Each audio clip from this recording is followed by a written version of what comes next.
Elections are supposed to be the ultimate expression of the people's will, a moment of choice, a chance for change. They're the bedrock of democracy, the promise that every few years citizens get to decide their own future. But what if that choice is just an illusion? In Uganda, the next presidential election is set for January 15th, 2026, but the outcome has in many ways already been decided.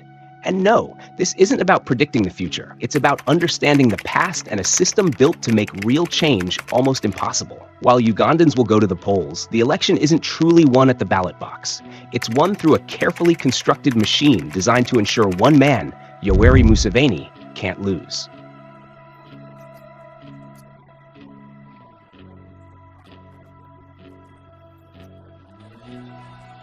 Political scientists call it competitive authoritarianism, a state that has all the decorations of democracy, but none of the substance. And this is how it works. On the surface, Uganda looks like a functioning multi-party democracy. It has a constitution, a parliament, and regular elections. Opposition parties, like Bobi Wine's National Unity Platform, are allowed to exist and even hold seats in parliament. On paper, the rules are simple. A candidate needs over 50% of the vote to win. This is the democratic facade. It's the version of Uganda that's presented to the world. President Yoweri Museveni, in power since 1986, runs on a platform of stability and progress, using his decades of leadership as proof. His party, the National Resistance Movement, or NRM, is framed as just one of many, competing for votes. But here's the thing about fair games. You can't change the rules halfway through just because you're about to lose. And that's exactly what has happened. The original 1995 Constitution had a two-term limit for the presidency, a critical safeguard against a ruler for life. In 2005, that safeguard was erased. The Constitution was amended, allowing Museveni to run again and again. Then, another problem popped up, the constitutional age limit of 75, which Museveni was approaching. So, in 2017, the Constitution was changed once more, getting rid of the age limit entirely. With those two moves, the guardrails were gone. The message was clear. The rules aren't there to ensure a fair contest. They're there to serve the ruler. The game might be called democracy, but the person who can rewrite the rulebook at any time has already engineered the outcome. So if the rulebook can be bent, what keeps everyone in line on the ground? This is where the illusion of competition gives way to the hard reality of authoritarianism. The system rests on three pillars of control: the security forces, captured state institutions, and money. First, the iron fist, the military and the police. In a democracy, security forces are supposed to be neutral. In Uganda, they are widely seen as a tool of the ruling party. During election seasons, the country is flooded with uniforms. Opposition rallies are violently dispersed with tear gas and sometimes live ammunition. Leading up to an election, a familiar pattern emerges. Hundreds of opposition members and activists get arrested. Key opposition figures are systematically worn down. Police officers, we are not breaking any law. We are going for a political rally. We are supposed to campaign in Nangabo. We are coming from Chira. This is a public road. We have the right to go and campaign. The Electoral Commission knows we are supposed to campaign in Nangabo. Why do you block the road? Why are you breaking the law? Please let us go. Let the people go. People are not committing any crime. All other candidates are campaigning. We have to campaign as well. Dr. Kiza Besigye, a longtime challenger, has been arrested so many times, it's hard to keep count. Bobi Wine and his supporters have been beaten by security forces while on the campaign trail. This isn't about keeping the peace. It's what experts call political policing. The goal is to intimidate, exhaust, and demoralize the opposition before a single vote is cast. It creates a climate of fear, sending a chilling message that supporting the other side is a very risky choice. The second pillar is the capture of institutions that are meant to be independent, starting with the Electoral Commission. The Constitution says the Commission must be independent, free from anyone's control. But the President is the one who appoints its commissioners. That's a massive conflict of interest. The referee is chosen by one of the team captains. For years, the opposition has accused the Electoral Commission of rigging the game. After the 2021 election, analysis revealed a statistical impossibility. In 409 polling stations, there was a 100% voter turnout, with nearly 96% of those votes going to Museveni. When the opposition takes evidence of fraud to the courts, The cases are routinely dismissed by judges who are also, you guessed it, appointed by the president. The third pillar is economic. State resources are weaponized. During his campaigns, Museveni blurs the line between party and state, promising roads and development projects to loyal districts. Patronage networks ensure local leaders benefit from the NRM staying in power. Meanwhile, businesses that support the opposition can suddenly find themselves buried in audits and bureaucratic nightmares. It's a strategy that starves the opposition of funds while rewarding loyalty to the regime. This system is complex and designed to be confusing. Understanding it is the first step. If you're finding this analysis valuable, please hit the like button and consider sharing this video. Spreading information like this is a powerful way to challenge the official story. So, what does this system actually feel like for the people living under it? The story of one man makes it painfully clear.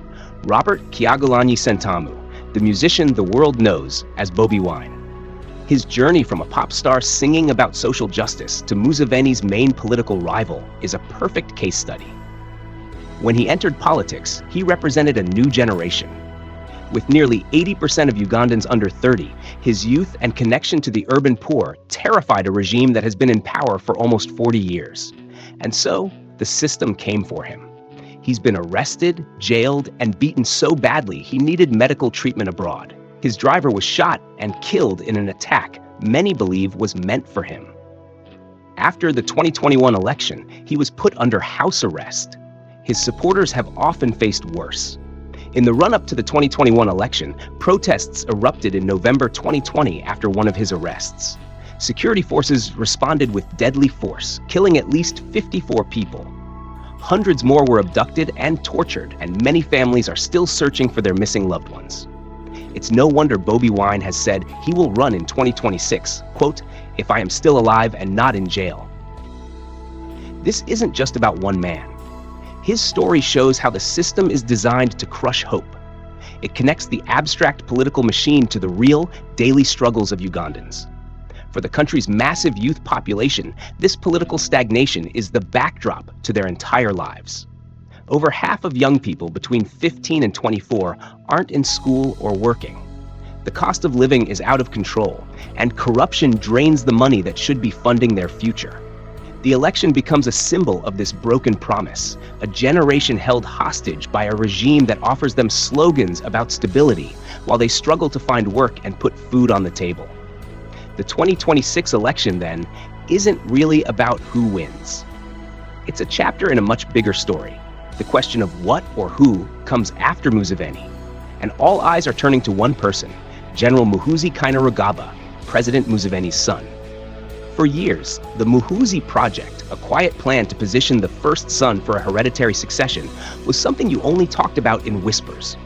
In 2013, newspapers like the Daily Monitor and Red Pepper were shut down by police for 10 days just for publishing a leaked memo about it.